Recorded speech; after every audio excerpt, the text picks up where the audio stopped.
Agreement के बारे में थोड़ा डिस्क्राइब किया था, जहां टाइटल ऑफ एग्रीमेंट से हमें मालूम हो जाता है, पता लग जाता है कि इस जो एग्रीमेंट का है सब्जेक्ट मैटर क्या है। अगर फ्रेंचाइज एग्रीमेंट है तो फ्रेंचाइज एग्रीमेंट लिख देंगे, अगर शेयर होल्डर एग्रीमेंट है तो शेयर होल्डर एग्रीमेंट लिखेंगे, राइट डाउन करेंगे। और अगर वहीं पर कोई लाइसेंस से रिलेटेड एग्रीमेंट है तो लाइसेंस। एक तरह से टाइटल से डिस्क्रिप्शन से पता लग जाता है कि सब्जेक्ट मैटर क्या है। सेकेंडली हमने पार्टीज के नेम उसमें ऐड किया था, डेट, प्लेस और ये सारी चीजें। अब नेक्स्ट पार्ट आता है about the parties. About the parties means एक तरह से डिस्क्रिप्शन है पार्टीज का कि उसके अंदर क्या इन्वॉल्व है। तो आगे बढ़ने से पहले मैं आप सभी लोगों को बोलना चाहूंगा, ये ट्यूटोरियल का पार्ट 2 है। जो भी बेसिक चीजें सीखना चाहते हैं अबाउट द कॉन्ट्रैक्ट ड्राफ्टिंग और कॉमर्शियल ड्राफ्टिंग, ये उनके लिए बहुत बेनिफिशियल है। ये सब चीजें सीखें और समझें अगर उनको रिक्वायरमेंट है। इन एडिशन टू दैट, अगर किसी को भी इंफॉर्मेशन चाहिए इन सब चीजों से रिलेटेड, वो कांटेक्ट कर सकते हैं www.managerico.com पर, आपको प्रॉपर इंफॉर्मेशन प्रोवाइड की जाएगी। तो चलिए आगे बढ़ते हैं, अब इस टॉपिक के बारे में एक माइन्यूट सा डिस्क्रिप्शन करते हैं। अब नेक्स्ट जो है अबाउट पार्टीज डिस्क्रिप्शन। अगर देखा जाए तो इन पार्टीज के डिस्क्रिप्शन की रिक्वायरमेंट क्यों रहती है, ऐसा क्यों है कि हमें पार्टीज के डिस्क्रिप्शन लेना होता है। मान लीजिए आगे फ्यूचर में जाकर अगर कोई भी डिस्प्यूट अराइज हो जाता है दो पार्टीज के बीच में, पार्टी ए पार्टी बी को कुछ स्टॉक देती है, पर मंथ बेसिस पर 1000 गुड्स ट्रांसपोर्ट करती है, बट क्या हुआ, कुछ रेट्स इंक्रीज हो गई, डिक्रीज हो गई, वो कॉन्ट्रैक्ट के अकॉर्डिंग नहीं रही, जिससे पार्टी ए को थोड़ा सा लॉस हो रहा है। तो देन व्हाट हैपन, उसने उसको प्रोडक्ट्स के जो असाइनमेंट है वो ट्रांसफर करना बंद कर दिया। जो प्रोडक्ट्स के जो लोडिंग अनलोडिंग वो सारी चीजें हैं, मतलब सेंड करना उस प्रोडक्ट को उस पर्टिकुलर बायर को बंद कर दिया। और इवन सेकंड हम बोल सकते हैं, अगर उस पर्सन की इंटेंशन सही नहीं है, करेक्ट नहीं है, रॉन्ग इंटेंशन है, तो उस केस में भी एक तरह से नेगेटिव इंपैक्ट पड़ेगा।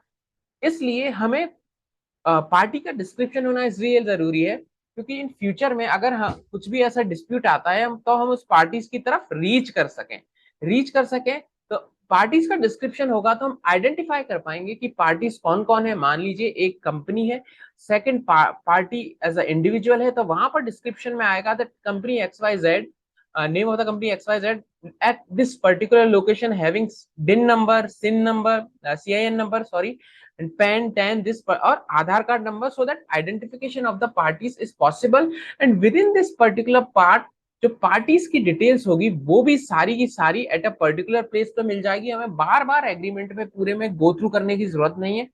Provide information related to clear status, ये भी पता लगेगा कि जो पार्टी है उसका स्टेटस क्या है पार्टीज का, कि वो पार्टी कंपनी है, इंडिविजुअल है, लेसर है, लेसी है, और अगर शेयर होल्डर है, या फिर अगर मैं बात करूं इन एडिशन टू दैट वो एम्प्लॉयर है, एम्प्लॉय है, प्रिंसिपल है या एजेंट है, तो ये सारी इंफॉर्मेशन आपको वन गो में पता लग जाएगी।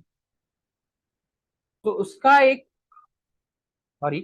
एक सिंपल सा फॉर्मेट जो है, ML private limited, a company incorporated under companies act 1956। तो यहाँ पर कंपनी का नाम आ गया, इनकॉर्पोरेट हुई है according to 1956 companies act, having its registered office कहां पर प्रेजेंट है, XYZ building, okay, Prayag Vihar Delhi, और CIN number, permanent account number hereinafter refer to as a lessee. यार आगे जाकर हम इसे लेसी बोलेंगे, आगे कॉन्ट्रैक्ट में जो भी हम एग्रीमेंट फॉर्म कर रहे हैं, जो फॉर्मेटिंग है उसको लेसी बोलेंगे। तो एक तरह से इंडिकेशन हो गया, जहां पर भी लेसी आया इस एक्सप्रेशन में, it indicates by this, we are indicating ML private limited unless repugnant to the context mean and included successor और परमिटेड। सक्सेसर के बारे में बाद में बात करेंगे कि सक्सेसर का क्लॉज कब इंक्लूड करना चाहिए, कब नहीं करना चाहिए। तो secondly, why description is essential, जो डिस्क्रिप्शन है इतना एसेंशियल क्यों है आज के टाइम में। अगर मैं बात करूं, आज मेरी एक कंपनी है XYZ लिमिटेड, उसको 5 इयर्स हो गए। 5 इयर्स होने के बाद मान लीजिए मेरी कंपनी का नेम चेंज हो रहा है या एड्रेस चेंज हो रहा है, कोई भी ऐसा इश्यू रहता है, हो सकता है कि 5 to 10 इयर्स में एड्रेस चेंज हो सकता है। तो उस केस में क्या रह सकता है, वहां पर अगर फ्यूचर में बोले कि मेरा जो एग्रीमेंट हुआ था इस पर्टिकुलर एड्रेस पे हुआ था, पर अभी मैं इस एड्रेस पे हूं नहीं, तो जो भी नोटिस आए थे वो मुझे ना सर्व हुए, ना रिगार्डिंग दैट लीगली मैं अवेयर हूँ इन चीजों के बारे में। तो नेम और एड्रेस चेंज हो गया अगर, तो भी बहुत बड़ा इश्यू होगा, क्योंकि नेम ही चेंज हो गया तो वो एग्रीमेंट एक तरह से क्या होगा, नल एंड वॉइड हो गया। बट वहां पर अगर डिन नंबर और वो सारी चीजें प्रेजेंट है, वो नंबर जो रहेगा वो मोस्टली सिमिलर ही रहेगा, और आपका पैन नंबर और आधार नंबर मोस्टली सेम ही रहेगा, क्या चाहे आप नेम भी चेंज कर लो, डिन नंबर में भी, डायरेक्टर आइडेंटिफिकेशन नंबर में भी चेंज, और कंपनी का पैन नंबर चेंज हो जाएगा क्योंकि नेम इन चेंज हो गया, पर एक तरह से आपको ट्रेस तो कर लिया जाएगा क्योंकि आधार कार्ड और भी डिटेल्स है जिसके बेसिस पे आपको कवर अप कर सकते हैं। सेकेंडली, अगर आपकी इंटेंशन डिसऑनेस्ट है, मान लीजिए एड्रेस ही चेंज हो गया, तो कोर्ट क्या होगा, एबल ही नहीं कर पाएगा, केपेबल ही नहीं होगा क्या, नोटिस को सर्व करवाने के लिए। अभी थर्ड जो है impersonation and deny liability objective to deceive, means registration act के अंदर ये इम्पर्सोनेशन वाला और लाइबिलिटी को डिनाई करने वाला प्रॉब्लम बहुत बड़ा प्रॉब्लम, एक तरह से 5 to 10 years बैक बहुत बड़ा प्रॉब्लम रहा है। इसके अंदर क्या रहता था, क्योंकि प्रीवियस टाइम में क्या होता था, टेक्नोलॉजी इतनी एडवांस नहीं थी, वहां पर कोई भी थर्ड पर्सन आकर ओरिजिनल ओरिजिनल एंटिटी के या बेनिफिशियरी के साथ एक एग्रीमेंट बना लेते थे। एग्रीमेंट बनाने के बाद फिर उनको डिसीट करके क्या होता था, जो ओरिजिनल पार्टी है उनको मालूम भी नहीं है कि हमने एग्रीमेंट फॉर्म किया है इस पर्टिकुलर पर्सन के साथ, और जो बेनिफिशियरी पार्टी है सॉरी बेनिफिशियरी पार्टी है उसको भी इस बेसिस में भी लॉस होता था। इवन ओरिजिनल पार्टी है वो, उसको भी एक तरह से मेंटल एगोनी होती थी इस चीज के रिगार्डिंग। तो उसको कवर अप करने के लिए अभी क्या हो गया है, वहां पर अगर आप जैसे भी जाएं एग्रीमेंट फॉर्म होता है, अगर हम हाउस भी सेल करते हैं, सोल्ड करते हैं, तो वहां पर भी आप जाएंगे तो एक proper cam web cam type रहता है, वो हमारे क्लिक लेता है, फोटो लेता है, थंब इंप्रेशन भी एसेंशियल होगा, इवन साइंस भी एसेंशियल हो गए, क्योंकि प्रीवियस टाइम में हम एक फोटोग्राफ्स लेते थे पासपोर्ट साइज और स्टिक कर देते थे और सिग्नेचर कोई भी कर देता था, जिस वजह से बहुत बड़ी प्रॉब्लम होती थी और फेक आइडेंटिटीज और ये सारी चीजें एग्रीमेंट फॉर्म कर लेते थे। पर आज के टाइम में आपका फोटोग्राफ्स होगा, आपका थंब इंप्रेशन होगा, आपके सिग्नेचर्स होंगे और सेल्फ सर्टिफाइड कॉपीज भी आपसे ली जाएंगी, और आपके जो ओरिजिनल डॉक्यूमेंट्स है वो भी चेक किए जाते हैं।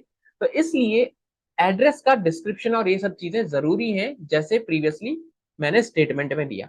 अब ये भी टू टाइप्स के रहते हैं, अगर आप इंडिविजुअल हैं और अपनी डिटेल्स दे रहे हैं तो आप फादर नेम देंगे, स्पाउस नेम किस केस में देंगे, in the case of female, and postal address देंगे। पोस्टल एड्रेस में आधार कार्ड, यूटिलिटी बिल्स और वोटर आईडी। पासपोर्ट इसलिए एलिजिबल नहीं है क्योंकि आफ्टर 10 years पासपोर्ट जो है वो रिन्यूअल होता है, और मे बी एड्रेस चेंज हो सकता है, क्योंकि कोई पर्सन ए लोकेशन पे रहता है, 10 years के बाद बी लोकेशन पे रह सकता है। पर आधार कार्ड, यूटिलिटी बिल में ऑटोमेटिक अपडेट होते रहते हैं।